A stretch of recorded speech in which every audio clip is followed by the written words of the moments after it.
ദൈവനാമത്തിന് മഹത്വം ഉണ്ടാകട്ടെ.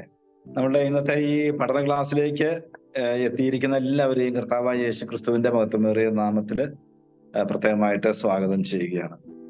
നമ്മുടെ ഇന്നത്തെ വിഷയം എന്നുള്ളത് കുടുംബത്തെക്കുറിച്ചുള്ള ആധുനിക സങ്കല്പത്തിൽ ദൈവജന തത്വങ്ങൾ കൈമോശം വരുന്ന മേഖലകൾ ഏതൊക്കെ?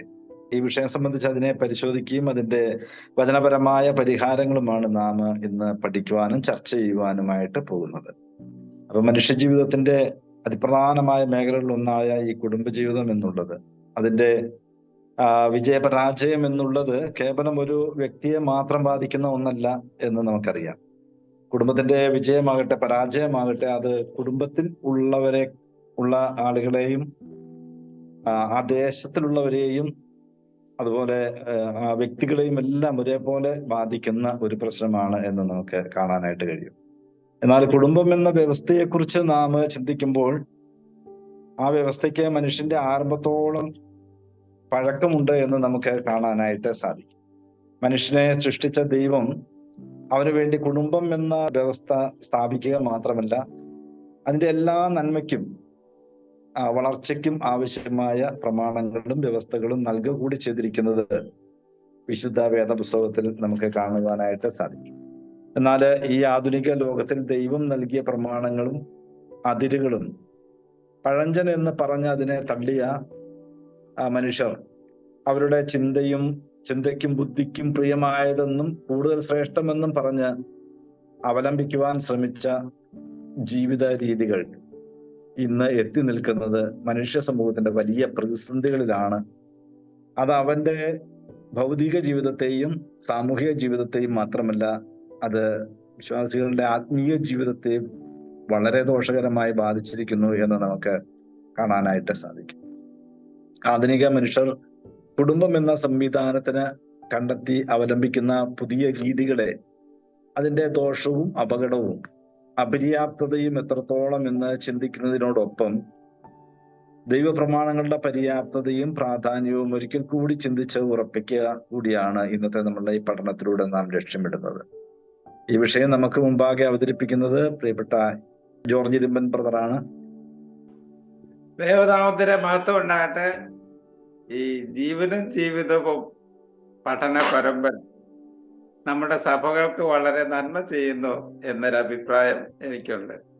പ്രത്യേകിച്ചും ക്രിസ്തീയ വിശ്വാസം വളരെ പരിഹാസവും നിന്ദയും വെല്ലുവിളികളും സാമൂഹ്യ മേഖലകളിൽ നിന്ന് നേരിടുന്ന ഈ കാലത്ത് ചിന്തയില്ലാതെ ആലോചനയില്ലാതെ ജീവിക്കുന്ന അനേക വിശ്വാസികൾക്ക് ചിന്തിക്കാനും അവരോട് സമൂഹത്തിലെ ശക്തികൾ ചോദിക്കുന്ന ചോദ്യങ്ങൾക്ക് പ്രകാരമുള്ള ഉത്തരങ്ങൾ കേൾക്കാനും ചർച്ച ചെയ്യാനുള്ള അവസരം ഈ പഠന പരമ്പര നൽകി എന്നുള്ളത് വലിയ കാര്യമാണ്. എന്ന് മാത്രമല്ല, ഓരോ കാലഘട്ടത്തിലും പ്രസക്തമായിട്ടുള്ള ചോദ്യങ്ങൾ നമ്മൾ ചോദിച്ചു അതിനുള്ള ഉത്തരങ്ങൾ പല സോഴ്സസ് ഉപയോഗിച്ച് അല്ലെങ്കിൽ വിവിധ മേഖലകളിൽ പരിചയമുള്ള പ്രാവീണ്യമുള്ളവരെ കൊണ്ട് പഠിപ്പിക്കാനും ശ്രദ്ധിച്ചു. അതോർത്ത് ദൈവത്തെ സ്തുതിക്കുന്നു. എന്ന് മാത്രമല്ല, വിശ്വാസത്തെക്കുറിച്ച് കുറച്ചുകൂടി ധൈര്യവും ഇതാണ് സത്യമാർഗം എന്നുള്ള ബോധ്യവും തെളിവുകളുടെ അടിസ്ഥാനത്തിൽ ഉണ്ടായതിന്റെ ഫലമായിട്ട് സുവിശേഷം പറയാനായിട്ടുള്ള ആവേശവും വിശ്വാസികൾക്ക് പകരാൻ ഈ പ്രോഗ്രാം സഹായിച്ചിട്ടുണ്ട് എന്ന് ഞാൻ വിചാരിക്കുന്നു. എന്നെയും ഈ ക്ലാസ്സുകൾ വളരെ സഹായിച്ചിട്ടുണ്ട്. ഇന്നത്തെ നമ്മുടെ പഠനം കുടുംബജീവിതം സംബന്ധിച്ചാണ്. ആധുനിക കാഴ്ചപ്പാട് എന്ന് വെച്ചാൽ ഇന്നത്തെ ആനുകാലിക കാഴ്ചപ്പാടുകൾ ദൈവവചനത്തിലെ കുടുംബത്തെ സംബന്ധിച്ചുള്ള ഏതൊക്കെ സത്യങ്ങളെയാണ് ബാധിക്കുന്നത് എന്നാണ് നമ്മുടെ ചർച്ചാ വിഷയം. 2 ആഴ്ച മുമ്പ് AP ജോസഫ് സാർ ഒരു ക്ലാസ് ഇവിടെ പഠിപ്പിച്ചത് ഭാരത സംസ്കാരവും മാറരുതാത്ത മൂല്യങ്ങളും. ഞാൻ ആ ക്ലാസ് കേട്ടപ്പോൾ ഞാൻ ചിന്തിച്ച ഒരു പ്രധാനപ്പെട്ട കാര്യം എന്തെന്ന് വെച്ചാൽ, സംസ്കാര ചലനം അല്ലെങ്കിൽ സമൂഹത്തിൽ സാംസ്കാരിക മേഖലയിൽ സംഭവിക്കുന്ന മാറ്റം ഇന്ന് മുമ്പത്തേക്കാൾ എളുപ്പമാണ്, വേഗത്തിലുമാണ്. അതിനുള്ള കാരണം സമൂഹ മാധ്യമങ്ങളും TV, സിനിമ, സോഷ്യൽ മീഡിയ തുടങ്ങിയ മാധ്യമങ്ങളാണ്. ഇതിലെ ഇൻഫ്ലുവൻസേഴ്സ് അല്ലെങ്കിൽ സ്വാധീന ശക്തികൾ എന്ന് പറയുന്നത് പലപ്പോഴും ദൈവനിഷേധ തത്വശാസ്ത്രങ്ങളുടെ വക്താക്കളും ആധുനിക ചിന്തയായിട്ടുള്ള ഞാൻ സ്വതന്ത്രനാണ്, ഞാൻ എനിക്ക് ഇഷ്ടമുള്ളതുപോലെ ജീവിക്കും, നിനക്ക് അത് ചോദിക്കാൻ കാര്യമില്ല, ആബ്സല്യൂട്ട്സ് ഇല്ല എന്ന് പഠിപ്പിക്കാൻ ശ്രമിക്കുന്ന ചിന്തിക്കുന്ന പുതിയ തലമുറയുടെ വക്താക്കളൊക്കെയാണ്.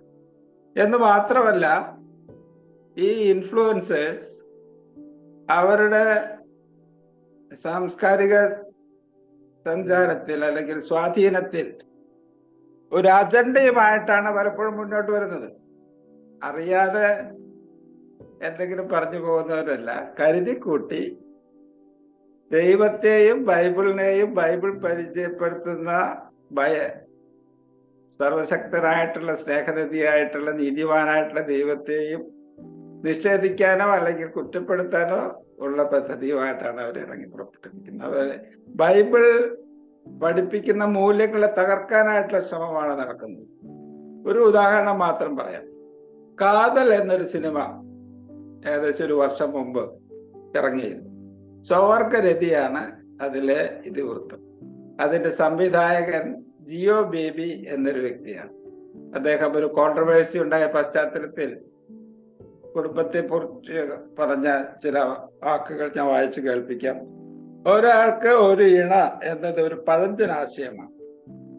കുടുംബം എന്നത് ഒരു ദുഷിച്ച വ്യവസ്ഥിതിയാണ്. അതൊരു മോശ സ്ഥലമാണ്. എന്റെ സിനിമ കണ്ട് 10 വിവാഹമോചനങ്ങളെങ്കിലും നടന്നാൽ ഞാൻ സന്തുഷ്ടനാണ്. മെഡിക്കൽ കോളേജിലെ എൻ്റെ കൂട്ടുകാരുടെ വാട്സാപ്പ് ഗ്രൂപ്പിൽ ഇന്ന് വിവാഹത്തിന്റെ മേഖലയിൽ നടക്കുന്ന ചലനങ്ങളെ കുറിച്ച് വന്ന ഒരു കുറിപ്പ് ഞാൻ വായിച്ചു കേൾപ്പിക്കാം.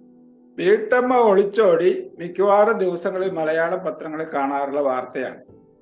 കൂടുതൽ ശ്രദ്ധിച്ചാൽ ഒളിച്ചോടിയ വീട്ടമ്മയെക്കുറിച്ചും മക്കളുണ്ടെങ്കിൽ മക്കളെക്കുറിച്ചും അവരുടെ പ്രായത്തെക്കുറിച്ചും ഭർത്താവിനെ കുറിച്ചും ഒക്കെ വിശദമായി കരളലയിക്കുന്ന വർണ്ണനകൾ കാണും. കൂടെ ഒളിച്ചോടിയ വീട്ടച്ഛനെ കുറിച്ച് പ്രത്യേകമൊന്നും കാണാറില്ല. വീട്ടച്ഛന്റെ മക്കൾ, ഭാര്യ ഇവരൊന്നും ഈ വാർത്ത എഴുതുന്ന ആളിന്റെ ശ്രദ്ധയിൽപ്പെടില്ല. പറയാൻ വന്നത് ഇതേ സംബന്ധിച്ച വേറൊരു കാര്യം. അങ്ങേയറ്റത്തെ പീഡനമോ ജീവിക്കാൻ വയ്യാത്ത അവസ്ഥയോ ഉള്ളപ്പോൾ കിട്ടുന്ന ഒരു പിടിവള്ളിയായിരിക്കും ആ കൂടെ പോയ. ഇതൊരു വാർത്തയാക്കേണ്ട കാര്യമേ ഇല്ല. കുടുംബ ബന്ധങ്ങളിൽ ഏർപ്പെട്ട 2 പേർ ഒരുമിച്ച് ജീവിക്കാൻ പറ്റിയില്ലെങ്കിൽ പിരിയുന്നതിൽ ഒരു തെറ്റും കാണേണ്ട കാര്യമില്ല. പിരിഞ്ഞതിന് ശേഷം 2 പേരും വേറെ ബന്ധത്തിൽ ഏർപ്പെടുന്നതിലും തെറ്റില്ല. അപ്പോൾ കുട്ടികളുടെ കാര്യമോ എന്താവും ഇപ്പോൾ ആലോചിക്കുക. മുഴുവൻ സമയവും വഴക്കുണ്ടാക്കി വീട്ടിൽ അകളയുമായി കഴിയുന്നതോ അതോ സ്വസ്ഥമായി പിരിഞ്ഞ് രണ്ടായി കുട്ടികളെ സന്തോഷമായി നോക്കുന്നതാണോ നല്ലത് എന്ന് നിങ്ങൾക്ക് തീരുമാനിക്കാം. അതല്ലേ കൂടുതൽ ഉചിതം. വിവാഹ ഭോജനങ്ങൾ കൂടുന്നു എന്ന് കാണുമ്പോൾ വിഷമിക്കേണ്ട കാര്യമില്ല. കൂടുതൽ ചിന്തിക്കുന്ന, സ്വാതന്ത്ര്യം ആഗ്രഹിക്കുന്ന ഒരു തലമുറ ഉണ്ടായി എന്ന് കണ്ട് സമാധാനിക്കുകയാണ് ചെയ്യേണ്ടത്. ഒളിച്ചോടിയേണ്ടി വരുന്നത് നമ്മുടെ നാട്ടിൽ ബന്ധങ്ങളിൽ ഒരു എൻട്രി സ്ട്രാറ്റജി മാത്രമേ ഉള്ളൂ. ഒരു എക്സിറ്റ് സ്ട്രാറ്റജി കൂടി എപ്പോഴും മനസ്സിൽ കരുതണം. പ്രത്യേകിച്ച് സ്ത്രീകൾ തീരെ സഹിക്കാൻ പറ്റില്ലെങ്കിൽ അല്ലെങ്കിൽ നമ്മൾ തീരുമാനിക്കുന്ന ടോളറൻസ് ലിമിറ്റ് കടന്നാൽ എങ്ങനെയാണ് ജീവിക്കുക എന്ന് തീരുമാനിക്കുന്നതാണ് എക്സിറ്റ് സ്ട്രാറ്റജി. വിവാഹ ബന്ധത്തിൽ നിന്ന് പുറത്തു കടന്നാൽ എങ്ങനെ ജീവിക്കും, എങ്ങനെ കുട്ടികളെ വളർത്തും, നമ്മുടെ മുമ്പോട്ടുള്ള ജീവിതം എങ്ങനെ എന്നുള്ള ഒരു പ്ലാൻ ജോലിയില്ലാത്ത സ്ത്രീകൾക്ക് ഇത് എത്ര എളുപ്പമില്ല. അങ്ങനെ ചർച്ച അങ്ങ് നീണ്ടുപോവുകയാണ്.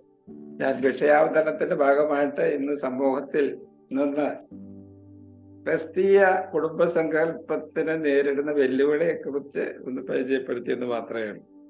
ഇന്ന് വെല്ലുവിളി നേരിടുന്ന വിഷയങ്ങൾ കുടുംബജീവിതത്തെ സംബന്ധിച്ച 4 മേഖലകളെ സംബന്ധിച്ച് ചുരുക്കമായി സംസാരിച്ചതിന് ശേഷം ചർച്ചയ്ക്ക് നമുക്ക് അവസരമെടുക്കാമെന്ന് വിചാരിക്കാം. 1ാമത്തെ മേഖല വിവാഹ ജീവിതത്തിലെ ഒരുമയാണ്. 2 വിവാഹത്തിൽ ലൈംഗിക ബന്ധത്തിന്റെ മാന്യതയും പവിത്രതയും. 3 മക്കൾ ദൈവം നൽകുന്ന സമ്മാനം എന്ന കാഴ്ചപ്പാട്. 4 കുടുംബത്തിന് ഒരു ദർശനം. വിവാഹ ജീവിതത്തിലെ ഒരുമയെക്കുറിച്ച് ആദ്യം ചിന്തിക്കാം. ഉൽപ്പത്തി 2:24, മത്തായി 19:5, മർക്കോസ് 10:8, എഫേസർ 5:31. ഈ വാക്യങ്ങളൊക്കെ ഒരേ വാക്യത്തിന്റെ ആവർത്തനമാണ്. ഉൽപ്പത്തി 2:24 നാം കാണുന്ന അതേ ചിന്തയുടെ ആവർത്തനമാണ്. ഒരുപക്ഷെ കുടുംബജീവിതത്തെ സംബന്ധിച്ച ബൈബിളിലെ ഏറ്റവും ശക്തമായിട്ടുള്ള ആശയങ്ങൾ ഏറ്റവും ഫലപ്രദമായി അവതരിപ്പിച്ചിരിക്കുന്ന വാക്യമാണ് ഇതൊക്കെ. വിവാഹം വഴി ഒരു പുരുഷൻ അപ്പനെയും അമ്മയെയും വിട്ടുപിരിഞ്ഞ് ഒരു സ്ത്രീയോട് പറ്റിച്ചു. ഈ സ്ത്രീ പുരുഷന് തക്ക തുണയാണ്. ഈ ബന്ധം ദൈവത്താൽ സ്ഥാപിതമാണ്, ദൈവം യോജിപ്പിച്ച് എന്നായി. ഇവിടെ പുരുഷൻ കുടുംബത്തിന്റെ നായകനാണ്, സ്ത്രീ ഉപനായികയാണ്. അവർ തമ്മിലുള്ള ബന്ധം ക്രിസ്തുവും സഭയും തമ്മിലുള്ള ബന്ധത്തിന്റെ ഭൂമിയിലെ ചിത്രമാണ്. ഇതാണ് ഒരുമയെ സംബന്ധിച്ച ബൈബിളിലെ ചിത്രം. എന്നാൽ ഇന്ന് പുരുഷന്റെയും സ്ത്രീയുടെയും ഐഡന്റിറ്റി സംബന്ധിച്ചും ഓഫീസ് സംബന്ധിച്ചും ആശയക്കുഴപ്പം നിലനിൽക്കും. ജെൻഡർ ഇക്വാലിറ്റിയുടെ പേരിൽ നടക്കുന്ന ചർച്ചകൾ മൂലം പുരുഷന് അവൻ ആരാണെന്നും സ്ത്രീക്ക് അവൾ ആരാണെന്നും എന്നുള്ളത് സംബന്ധിച്ച് ആശയക്കുഴപ്പങ്ങളാണ്. സ്ത്രീ പുരുഷ തുല്യതയെക്കുറിച്ചുള്ള ആധുനിക ചിന്തയിൽ ജീവശാസ്ത്രപരമായിട്ടുള്ള അടിസ്ഥാന വ്യത്യാസങ്ങൾ പോലും ഇല്ല എന്ന് പഠിപ്പിക്കാൻ ശ്രമിക്കുക. ഒരു പുരുഷന് വേണമെങ്കിൽ സ്ത്രീയാകാം, സ്ത്രീക്ക് വേണമെങ്കിൽ പുരുഷനാകാം എന്നൊക്കെയാണ് ആളുകൾ ചിന്തിച്ചു വരുന്നത്. അബദ്ധധാരണയാണ്. രണ്ടാമത്തെ മേഖല, ഒരു പുരുഷൻ ഒരു സ്ത്രീ എന്ന ധാരണ തിരുത്തപ്പെട്ടിരിക്കുന്നു.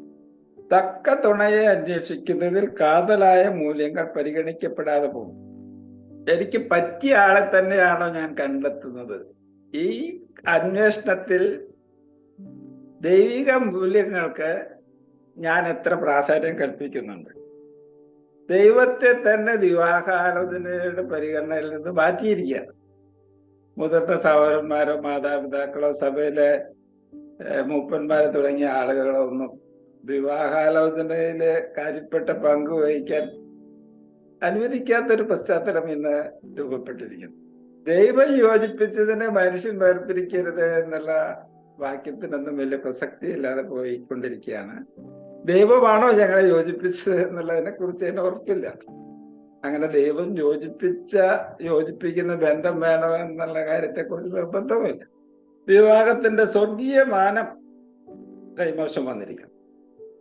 ക്രിസ്തുവും സഭയും തമ്മിലുള്ള ബന്ധത്തിന്റെ ഭൂമിയിലെ ചിത്രമാകേണ്ട കുടുംബങ്ങൾ ഇന്ന് ത്യാഗപൂർണമായ സ്നേഹത്തിന് പകരം തർക്കങ്ങളും കലഹങ്ങളും നിറഞ്ഞ ഒരിടമായി മാറിയിരിക്കുന്നു. പരസ്പരം ബഹുമാനിക്കുകയും സേവിക്കുകയും ചെയ്യുന്നതിന് പകരം സ്വാർത്ഥതയും അഹങ്കാരവും മൂലം പോരടിക്കുന്ന സ്ഥലങ്ങളായി കുടുംബം മാറി.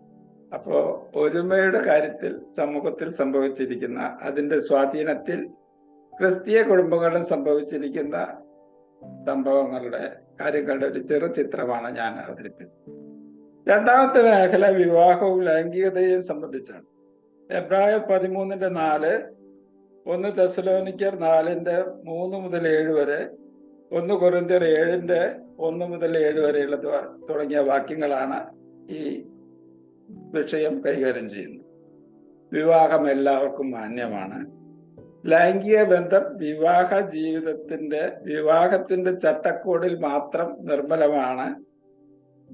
പങ്കാളികൾ തമ്മിലുള്ള ലൈംഗിക ബന്ധം പരസ്പരം കടംപെട്ടിരിക്കുന്നത് തുടങ്ങിയ ലൈംഗികതയെ സംബന്ധിച്ച ദൈവവചനത്തിന്റെ പ്രമാണങ്ങൾ എല്ലാം വലിച്ചെറിയപ്പെട്ടിരിക്കുന്നു.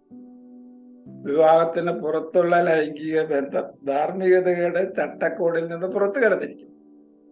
2018 നമ്മുടെ ബഹുമാനപ്പെട്ട സുപ്രീം കോടതി ഒരു ഐതിഹാസിക വിധിയിലൂടെ വ്യഭിചാരം ഇന്ത്യയിൽ ക്രിമിനൽ കുറ്റമല്ലാതെ ആക്കി തീർത്തിരിക്കുന്നു. എന്ന് മാത്രമല്ല, വിവാഹത്തിന് മുമ്പ് പ്രായപൂർത്തിയായ പുരുഷനും സ്ത്രീയും തമ്മിലുള്ള ലൈംഗിക ബന്ധം ഇന്ന് കുറ്റകരമല്ല. ഈ വിധം ലൈംഗികതയെ ധാർമ്മികതയിൽ നിന്നും വേർപിരിച്ചപ്പോൾ പുരുഷനും സ്ത്രീയും തമ്മിൽ എന്നല്ല, ആണോടാണും പെണ്ണോട് പെണ്ണും അവലക്ഷണമായത് ചെയ്യുന്നതും ഇന്ന് സമൂഹത്തിന് സ്വീകാര്യമായി തീർന്നിരിക്കും. ഇതിനോട് ചേർത്ത് ഫോൺ വീഡിയോകളുടെ സുഗമമായ ലഭ്യതയും സാമൂഹ്യ മാധ്യമങ്ങളിലെ ചർച്ചകളും ഒക്കെ നാം പരിഗണിക്കുമ്പോൾ സെക്സിന്റെ മാന്യതയും പവിത്രതയും നഷ്ടപ്പെട്ട് ആരായാലും എവിടെയായാലും സാധിക്കുന്നിടത്തോളം ആസ്വദിക്കേണ്ട ഒരു വിനോദ മേഖല മാത്രമായി സെക്സ് അവലംബിച്ചിരിക്കുന്നു. നമ്മുടെ ഇടയിലെ യുവാക്കൾ എന്നല്ല, സ്കൂൾ വിദ്യാർത്ഥികൾ വരെ ഈ സ്വാധീനങ്ങൾക്ക് വിധേയരാണ്. ഇതൊരു സാംസ്കാരികമായ കടന്നുകയറ്റമാണ്. കുടുംബജീവിതത്തെ സംബന്ധിച്ച ദൈവവചനത്തിലെ നിലപാടുകളുടെ മേലുള്ള ആക്രമണം. ഇനി മൂന്നാമത്തെ മേഖലയെ കുറിച്ച് പറയാം. മക്കളെ സംബന്ധിച്ചുള്ള കാഴ്ചപ്പാട്. സങ്കീർത്തനം 127 3 മുതൽ 5 വരെയുള്ള വാക്യങ്ങൾ, സദൃശവാക്യങ്ങൾ 4-ാം അധ്യായത്തിന്റെ 1-2 വാക്യങ്ങൾ, സദൃശവാക്യങ്ങൾ 13-ാം അധ്യായത്തിന്റെ 1-ാം വാക്യം. കുടുംബങ്ങൾ മക്കളെ സംബന്ധിച്ചുള്ള സമീപനത്തിൽ ദൈവവചനത്തിലെ പ്രമാണങ്ങൾ വിട്ടുകളഞ്ഞിരിക്കുന്നു. അവർ ദൈവം നൽകുന്ന അനുഗ്രഹമാണ്.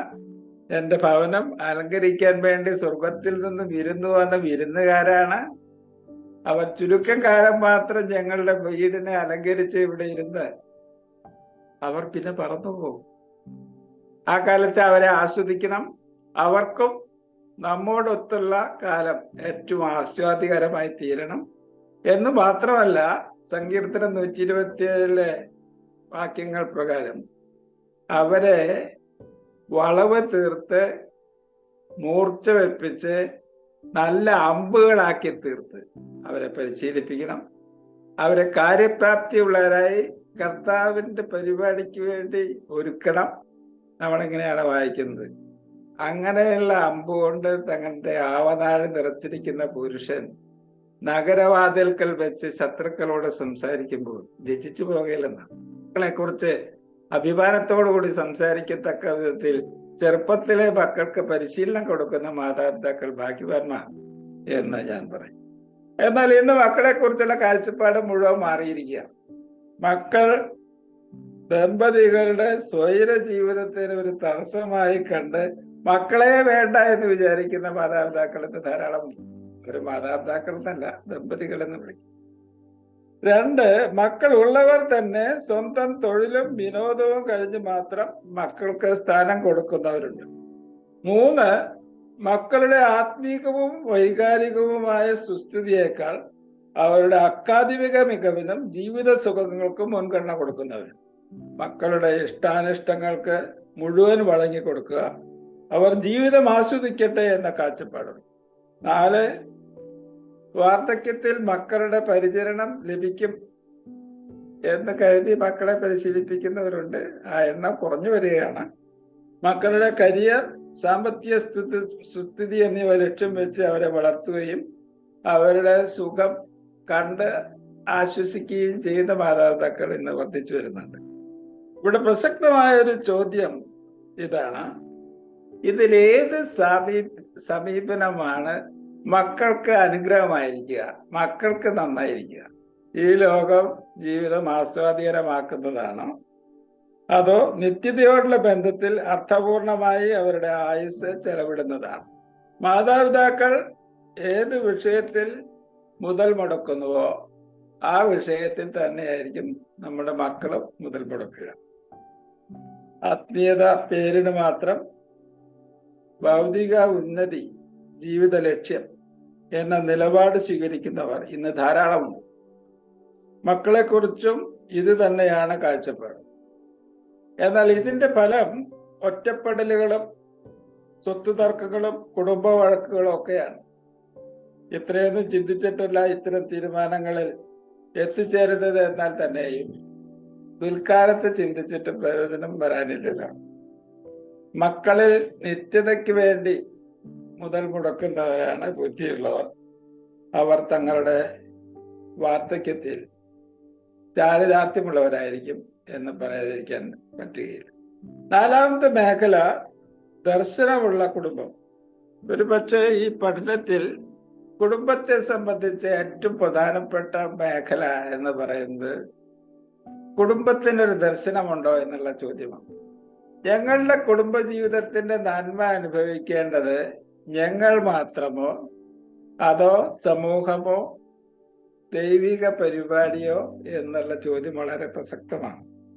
ന്യൂസിലൻഡ് നമ്മുടെ ലോകത്തിൽ സ്നേഹത്തിന് വേണ്ടി ഒരു ബജറ്റ് വിഹിതമുള്ള ഏക രാജ്യമാണ്. 2022 ബജറ്റിൽ തുടർന്നുള്ള 3 വർഷത്തേക്ക് 31 കോടിയിലേറെ രൂപയ്ക്ക് തുല്യമായ തുക അവർ വകകൊള്ളിച്ചിരുന്നു. സ്നേഹം നന്നാക്കുക എന്നൊരു ഉണർത്ത് പരിപാടിക്ക് വേണ്ടിയാണ് ഈ ബജറ്റ് വിഹിതം.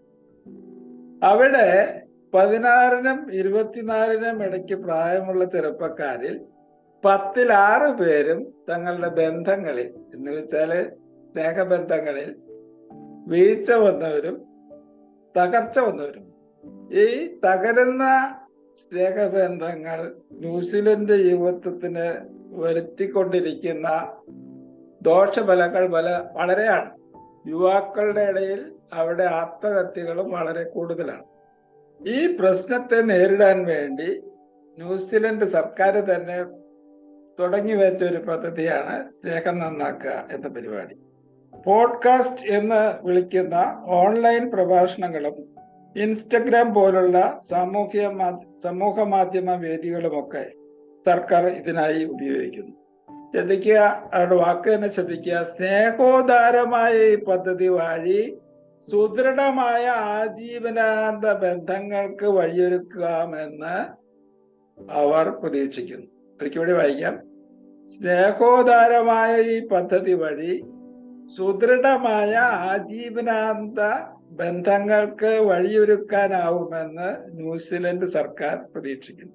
ന്യൂസിലൻഡ് സർക്കാരെ വിവാഹമോചനങ്ങൾക്ക് വാതിൽ തുറക്കുകയല്ല, വിവാഹമോചനങ്ങൾ അല്ലെങ്കിൽ സുദൃഢമല്ലാത്ത കുടുംബ ബന്ധങ്ങൾ യുവാക്കളുടെ ഇടയിൽ ഉണ്ടാക്കുന്ന തകർച്ച കണ്ടറിഞ്ഞ് അതിന് പരിഹാരമായിട്ട് കണ്ടെത്തിയ വഴി ആജീവനാന്ത ബന്ധങ്ങൾ സ്ഥാപിക്കാനായിട്ടുള്ള പരിശീലനം കൊടുക്കുക എന്നാണ്.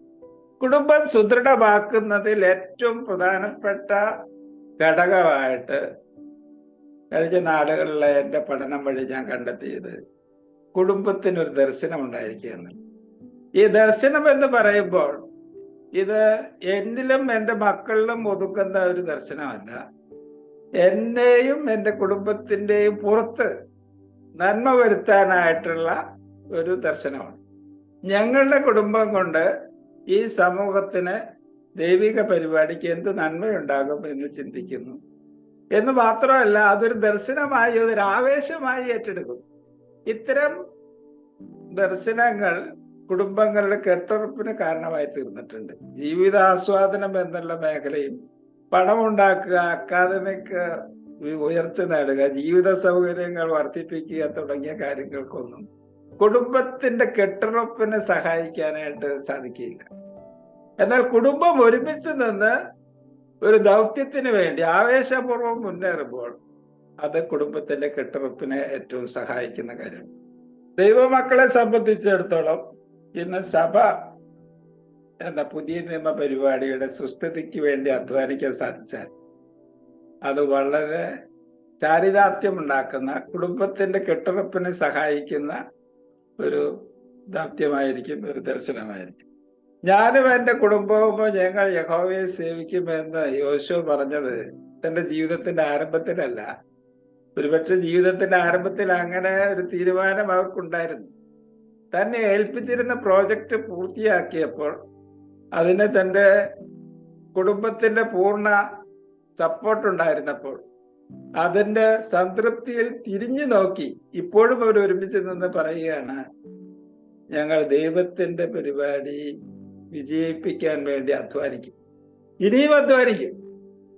അത് കേട്ട് തന്റെ ചുറ്റും നിന്നിരുന്ന ജനം അങ്ങനെ തന്നെ പറഞ്ഞു, ഞങ്ങൾ വേറെ ആരും സേവിക്കുകയില്ല, ഞങ്ങൾ അന്യദൈവങ്ങളെ സേവിക്കുകയില്ല, ഞങ്ങൾ യഹോവയെ തന്നെ സേവിക്കും എന്നവർ. പുതിയ നിയമത്തിലും ഇതുപോലുള്ള കുടുംബങ്ങളുണ്ട്. സ്വന്തം സുഖസൗകര്യങ്ങളും സാമ്പത്തിക നേട്ടങ്ങളും എല്ലാം അവഗണിച്ച് ദൈവിക പരിപാടിക്ക് വേണ്ടി തങ്ങളെ തന്നെ സമർപ്പിച്ച 2 കുടുംബങ്ങളെ കുറിച്ച് ചുരുക്കം ചില വാക്കുകൾ പറയാം. ഒന്നാമത്തെ കുടുംബം അക്വിലാവിന്റെയും പ്രിസ്കില്ലയുടെയും കുടുംബമാണ്. അവരെ കുറിച്ച് പൗലോസ് പറഞ്ഞ വാക്ക് നമുക്ക് ഓർമ്മയുണ്ടല്ലോ. അവർ എൻ്റെ കൂട്ടുകാരക്കാരാണ്, എൻ്റെ പ്രാണന് വേണ്ടി തങ്ങളുടെ കഴുത്ത് വെച്ച് കൊടുത്തവരാണ്. സുവിശേഷത്തിന് വേണ്ടി, ദൈവിക പരിപാടിക്ക് വേണ്ടി പൂർണ്ണമായും തങ്ങളെ തന്നെ സമർപ്പിച്ചു. അവർ പരിശീലിപ്പിച്ചെടുത്ത അപ്പൊല്ലോസിനെ കുറിച്ച് നമുക്കറിയാം. അതുമാത്രമല്ല, അവരെക്കുറിച്ച് ശ്രദ്ധിക്കേണ്ട ഒരു പ്രധാനപ്പെട്ട കാര്യം, 6 സ്ഥലത്ത് അക്വിലാവിനെയും പ്രിസ്കില്ലയെയും കുറിച്ച് പുതിയ നിയമത്തിൽ പറഞ്ഞിട്ടുണ്ട്. ഈ 6 സ്ഥലത്തും ഇവരുടെ പേര്, 2 പേരുടെയും പേര് ഒരുമിച്ചാണ് പറഞ്ഞിരിക്കുന്നത്. എന്ന് മാത്രമല്ല, ചില സ്ഥലങ്ങളിൽ പ്രിസ്കില്ലയുടെ പേരാണ് ആദ്യം പറഞ്ഞിരിക്കുന്നത്. ഒരു ടീമായി നിന്ന് ഭാര്യയും ഭർത്താവും കൂടി കർത്താവിന്റെ പരിപാടിയിൽ സമർപ്പണത്തോടുകൂടി അധ്വാനിച്ചത് ദൈവരാജ്യത്തിന് അനുഗ്രഹമായി എന്ന് മാത്രമല്ല, അവരുടെ ജീവിതത്തിന് ചാരിതാർത്ഥ്യം നൽകിയെന്ന് മാത്രമല്ല, അവരുടെ കുടുംബത്തിന്റെ കെട്ടുറപ്പിനെ സഹായിച്ചു. അവർ ജീവിതം ആസ്വദിച്ചു. അവർക്ക് മക്കളുണ്ടായിരുന്നുവെന്ന് അവിടെ പറഞ്ഞിട്ടില്ല. മക്കളുണ്ടായിരുന്നിരിക്കാനാണ് സാധ്യത എന്ന് ഞാൻ വിചാരിക്കുന്നത്. അവരും ഈ ദർശനം തന്നെ പ്രാപിച്ച് കർത്താവിന്റെ പരിപാടിയിൽ സംഭാവന നൽകി എന്ന് ചിന്തിക്കാനായിട്ട് ന്യായമുണ്ട്. മറ്റൊരു കുടുംബം കൊറിന്തിലെ സ്തെഫനാസിന്റെ കുടുംബമാണ്. അവർ വിശുദ്ധന്മാരുടെ ശുശ്രൂഷയ്ക്ക് തങ്ങളെ തന്നെ ഏൽപ്പിച്ചിരിക്കുന്നു എന്ന് നാം വായിക്കുന്നു. Dedicated themselves to the service of the saints. അവരുടെ സമർപ്പണം ഇത് ഒറ്റയ്ക്കല്ല. ഇതുപോലുള്ള മറ്റു കുടുംബങ്ങളെ കുറിച്ച് പുതിയ നിയമത്തിലുണ്ട്. എല്ലാ ചരിത്രങ്ങളും ഞാൻ പറയുന്നില്ല. ഈ കുടുംബവും സ്വന്തം സൗകര്യങ്ങൾക്കപ്പുറത്ത് സഭയുടെ നന്മ അവരുടെ ജീവിത ദൗത്യമായി സ്വീകരിച്ചു എന്ന് നമുക്ക് കാണാൻ സാധിക്കും. അത് അവരുടെ ജീവിതത്തിന്റെ ചാരിതാർത്ഥ്യത്തിനും സംതൃപ്തിക്കും കാരണമായി. ഇന്ന് ഇത്തരം കുടുംബങ്ങൾ വിരളമാണ്. കുടുംബങ്ങളുടെ താല്പര്യം വേറെ മേഖലയിലേക്കായി. ജീവിതം ഇത്രത്തോളം പൂർണ്ണമായിട്ടും സമർപ്പിച്ച് കർത്താവിന്റെ പരിപാടിയില് വാക്കുകളാകണം, വേറെ ഒന്നിനും സമയമില്ലാത്ത പോലെ ആകണം എന്നല്ല ഞാൻ പറയാൻ ശ്രമിച്ചത്. എന്നാൽ ഏത് കുടുംബത്തിനും കർത്താവിന്റെ പരിപാടിയോടുള്ള ബന്ധത്തിലോ അല്ലെങ്കിൽ സാമൂഹ്യ മേഖലയിലോ നന്മ ചെയ്യാനായിട്ട്, ഞങ്ങളുടെ കുടുംബത്തിന്റെ നന്മയായിട്ട് ഈ സമൂഹത്തിന് കർത്താവിന്റെ പരിപാടിക്ക് അനുഗ്രഹം ഉണ്ടാകണം എന്നുള്ള ആവേശത്തോടു കൂടി പ്രവർത്തിക്കാൻ സാധിച്ചാൽ അത് അവരുടെ കുടുംബത്തിലെ ബന്ധങ്ങൾക്ക്, ആ കുടുംബത്തിന്റെ കെട്ടുറപ്പിനെ ഏറ്റവും സഹായിക്കും എന്ന് മാത്രമല്ല, ന്യൂസിലൻഡ് സർക്കാർ ചെയ്യാൻ ശ്രമിച്ചതുപോലെ ആജീവനാന്തം ശുദ്ധമായിട്ടുള്ള സമർപ്പണമുള്ള ബന്ധങ്ങൾ മുന്നോട്ട് കൊണ്ടുപോകാൻ സഹായിക്കും. കുടുംബജീവിതത്തില് കാലം ചെല്ലുമ്പോഴും സംഭവിക്കുന്ന ഒരു കാര്യം, ആദ്യകാലത്തുണ്ടായിരുന്ന ആ സ്നേഹബന്ധവും സമർപ്പണവും ഒക്കെ നിലനിർത്തിക്കൊണ്ടു പോകുന്നത് ബുദ്ധിമുട്ടായിത്തീരും. ഭാര്യയും ഭർത്താവും തമ്മിലുള്ള ബന്ധത്തെക്കുറിച്ച് സങ്കീർത്തനം 127 അടിസ്ഥാനത്തിൽ ഞാൻ വായിക്കുന്നത്, യഹോവ വീട് പണിയുന്നില്ലെങ്കിൽ പണിയുന്നവർ വൃഥ അധ്വാനിക്കുന്നു എന്നാണ്. യഹോവ പട്ടണം കാക്കുന്നില്ലെങ്കിൽ കാവൽക്കാർ വൃഥ ജാഗരിക്കുന്നു എന്നാണ്. ഇത് തുടർമാനമായിട്ട് കർത്താവ് പണിയേണ്ട ഒരു കാര്യമാണ്. കർത്താവെ വീട് പണിയണമേ, കർത്താവെ ഞങ്ങളുടെ പട്ടണത്തിന് കാവൽ നിൽക്കണമേ എന്ന് നാം പ്രാർത്ഥിക്കണം. എന്നാൽ കർത്താവിന്റെ പരിപാടിക്ക് വേണ്ടി പ്രയോജനപ്പെടാത്ത ഒരു കുടുംബത്തെ കൊണ്ട്, കർത്താവിന് പ്രയോജനമില്ലാത്തൊരു കുടുംബത്തെ കർത്താവ് എത്രത്തോളം പണിയുമെന്നുള്ള കാര്യം എനിക്കറിയില്ല. എന്നാൽ ഇതിനെക്കുറിച്ച് ഒരു കാര്യം കൂടി എനിക്ക് പറയാനുള്ളത് എന്തെന്ന് വെച്ചാൽ, ഈ ദൗത്യത്തെ സംബന്ധിച്ചുള്ള ചിന്ത തുടങ്ങേണ്ടത് വിവാഹത്തിന് ശേഷമല്ല. എന്നെ ചെറുപ്പക്കാരായിട്ടുള്ള അവിവാഹിതരായിട്ടുള്ള പ്രിയപ്പെട്ടവർ കേൾക്കുന്നുണ്ടെന്ന് ഞാൻ വിചാരിക്കുന്നു. ജീവിത വളർച്ചയുടെ വിവാഹത്തെക്കുറിച്ച് പരിഗണിക്കുന്നതിന് മുമ്പ് തന്നെ പരിഗണിക്കേണ്ട ഒരു വിഷയമാണ്, എൻ്റെ ജീവിതം കൊണ്ട് ഞാൻ എന്ത് ചെയ്യാൻ പോകുന്നു എന്ന് വെച്ചാൽ. എൻ്റെ ജീവിതം എനിക്ക് വേണ്ടി മാത്രം ജീവിച്ച് ആസ്വദിച്ച് കഴിയാനുള്ളതല്ല. എന്നെക്കൊണ്ട് ഈ സമൂഹത്തിന് നന്മയുണ്ടാകണം, ഇവിടെ എന്തെങ്കിലും ബാക്കിയാക്കി പോകണം എന്നുള്ളൊരു ബോധ്യവും, അത് ദൈവിക പരിപാടിക്കായിരുന്നെങ്കിൽ എത്ര നല്ലത് എന്നുള്ള ചിന്തയും ഓരോ യുവാവും യുവതിയും പരിഗണിക്കണം. എന്ന് മാത്രമല്ല, അതിനെക്കുറിച്ച് ക്ലാരിറ്റി ഉണ്ടാക്കണം. ഏത് മേഖലയിലാണ് ഞാൻ ഇൻവെസ്റ്റ് ചെയ്യാൻ ഉദ്ദേശിക്കുന്നത് എന്നുള്ള കാര്യത്തെക്കുറിച്ച് ധാരണ വേണം. ഈ ആശയത്തിന് അല്ലെങ്കിൽ ഈ പരിഗണനയ്ക്ക് സഹകരിക്കുന്ന ഒരു പങ്കാളിയെ കണ്ടെത്താനാണ് ശ്രമിക്കേണ്ടത്. ഒരുപക്ഷെ വിവാഹത്തിന് പരിഗണിക്കുന്ന സമയത്ത് പങ്കാളിയുമായിട്ട് അല്ലെങ്കിൽ ആലോചന വരുന്ന പാർട്ട്ണറുമായിട്ട് കാര്യങ്ങൾ ചർച്ച ചെയ്യുമ്പോൾ, എൻ്റെ ജീവിതം കൊണ്ട് ഇങ്ങനെ ചെയ്യാനായിട്ടാണ് ഞാൻ ഉദ്ദേശിക്കുന്നത്, നിങ്ങളുടെ താല്പര്യം എന്താണ് എന്ന് ചർച്ച ചെയ്യുകയും സമാന കാഴ്ചപ്പാടുള്ള പങ്കാളിയെ കണ്ടെത്തി ജീവിതം ആരംഭിക്കുകയും ചെയ്യണം. എങ്കിൽ ചാരിതാർത്ഥ്യമുള്ള സമർപ്പണമുള്ള ഒരു ജീവിതം ഉണ്ടാക്കാനായിട്ട് സാധിക്കും. ഈ മേഖലയിലുള്ള പരാജയമാണ് കുടുംബങ്ങൾ പരാജയപ്പെടാനായിട്ടുള്ള ഒരു പ്രധാനപ്പെട്ട കാരണം എന്ന് എനിക്ക് പറയാനായിട്ട്. അമേരിക്കൻ പ്രസിഡന്റ് ആയിരുന്ന ജോർജ് ബുഷിന്റെ ഭാര്യ ബാർബറ ബുഷ് വെല്ലസ്ലി കോളേജിൽ ബിരുദദാന ചടങ്ങിൽ പറഞ്ഞ ചില വാക്കുകൾ ഉദ്ധരിച്ച് ഞാൻ ഈ സന്ദേശം ഉപസംഹരിക്കും.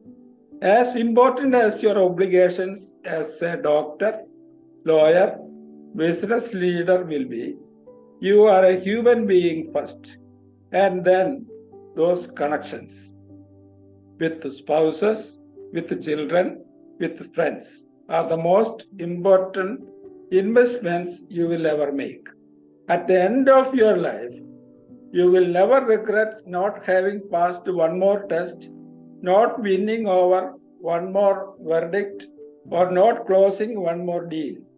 You will regret time not spent with a husband, a child, a friend, or a parent.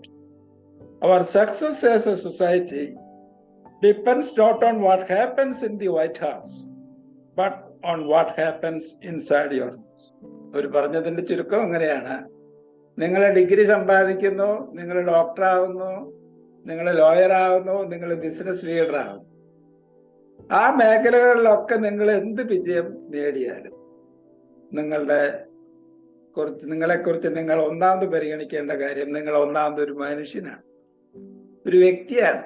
നിങ്ങളുടെ ബന്ധങ്ങൾക്കാണ് പ്രാധാന്യം, നിങ്ങളുടെ വീടിനാണ് പ്രാധാന്യം, നിങ്ങളുടെ പങ്കാളിക്ക്, നിങ്ങളുടെ മക്കൾക്ക്, നിങ്ങളുടെ മാതാപിതാക്കൾക്ക്, നിങ്ങളുടെ ഫ്രണ്ടിന് ഒക്കെയാണ് പ്രാധാന്യം.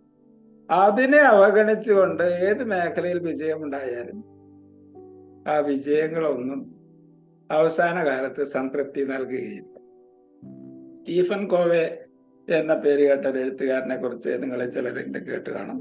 7 Habits of a Successful Family എന്ന് പറഞ്ഞ അദ്ദേഹം ഒരു പുസ്തകം എഴുതിയിട്ടുണ്ട്.